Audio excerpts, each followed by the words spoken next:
Karnal PWD rest house में इस समय केंद्रीय मंत्री जो हैं मनोहर लाल खट्टर पहुंचे हैं और लोगों की समस्याएं सुनते नजर आ रहे हैं। जी हां, जिस तरीके से विधानसभा चुनाव आने वाले हैं उसको लेकर के भी कार्यकर्ताओं के साथ रणनीति बनाते नजर आ रहे हैं और इस समय पीडब्ल्यूडी रेस्ट हाउस में जो लोग पहुंचे हैं उनकी समस्याएं सुनते नजर आ रहे हैं। क्या कुछ कहेंगे इस प्रेस कॉन्फ्रेंस को लेकर के, वो भी जानने का प्रयास करेंगे। तस्वीरों में बने रहें और खबरों को लाइक और शेयर जरूर करते रहें।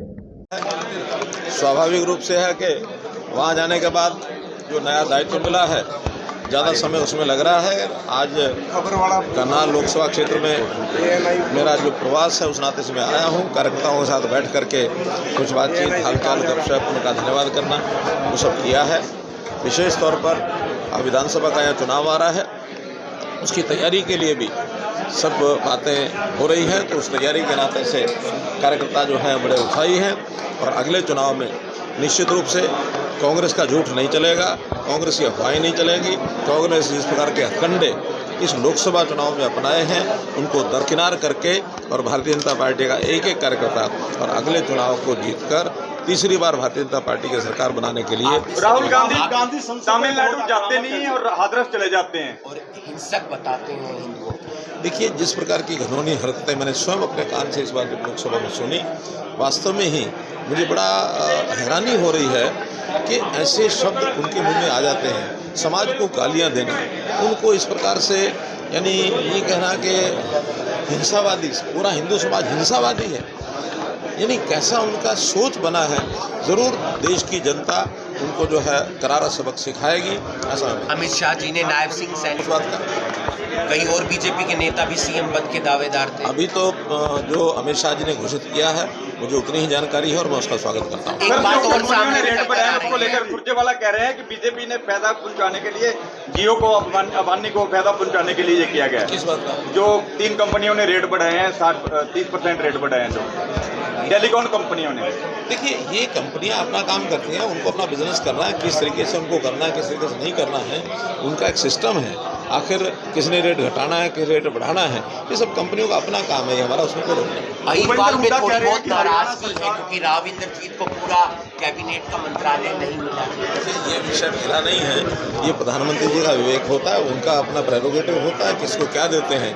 हमें तो, मुझे अपना पता है कि मैंने कभी भी इस प्रकार का कोई विषय नहीं रखा कि मुझे क्या दायित्व मिले क्या नहीं। प्रधानमंत्री जी हर एक सांसद के बारे में सोचते हैं और सांसदों को किसको अपने टीम में रखते हैं और क्या दायित्व देते हैं, ये उनका। विधानसभा में 9 की 9 विधानसभा में जाऊँगा और हर एक विधानसभा में कार्यकर्ताओं की बैठक और ऐसे जनता की जो जिस प्रकार की ग्रीवेंसेस होती हैं वो सब सुनते हैं।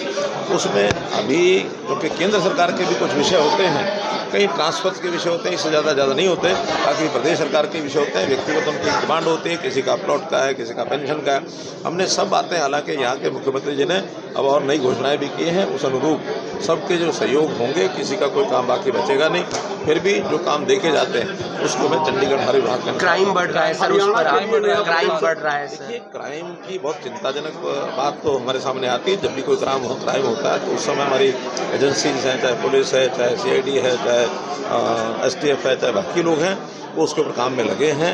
CIA भी अपना काम कर रही है। तो इस क्राइम को रोकने में बहुत रोका भी है, हम सब लोग प्रयत्न कर रहे हैं। लेकिन एक जानकारी, जो विदेशों से इस प्रकार की धमकियाँ आती हैं, इस प्रकार के टेलीफोन कॉल्स आते हैं, उसमें हमारी जो केंद्र स्तर की एजेंसियां, उनको भी बता दिया जाता है। और जहाँ कहीं दूसरे देशों में घटनाएं होती हैं, इस प्रकार के फ़ोन कॉल्स आते हैं, वहाँ की एजेंसियों से भी तालमेल रख करके इन सब को दूर किया जाए। हरियाणा के लिए कोई नया प्रोजेक्ट लेके आ रहा है ऊर्जा मंत्रालय से? गुड़गांव में एक प्रोजेक्ट शुरू किया है आपने, गुड़गांव में प्रोजेक्ट की शुरुआत की है, क्या प्रोजेक्ट रहेगा? देखिए, स्वच्छता सफाई ये एक अभियान वैसे तो पूरे देश भर के लिए ही हमारे दिमाग में है, तो भी जहाँ जहाँ कठिनाइयाँ ज़्यादा हैं उसको पहले प्रायोरिटी पर ले रहे हैं। हरियाणा में चूँकि सारी स्थितियाँ मुझे जानकारी है, गुड़गांव के अंदर जो बंदवाड़ी का प्रोजेक्ट है वो पिछली कंपनी का जो करार था उसको रद्द कर दिया गया है। अब उस वेस्ट को, उसमें से कैसे, पहले वेस्ट टू एनर्जी था, अब वेस्ट टू वेल्थ में कोयला बनाने के लिए NTPC ने और स्वीकार किया है, उससे ज़्यादा करार होगा, MOU जल्दी हो जाएगा और गुड़गांव और फरीदाबाद का पूरा जो वेस्ट है वो NTPC अपने प्रोसेस के माध्यम से उसमें कोयला बनाएगी और कोयले का उपयोग वो थर्मल प्लांट्स में करेगी, ऐसा जो है विषय।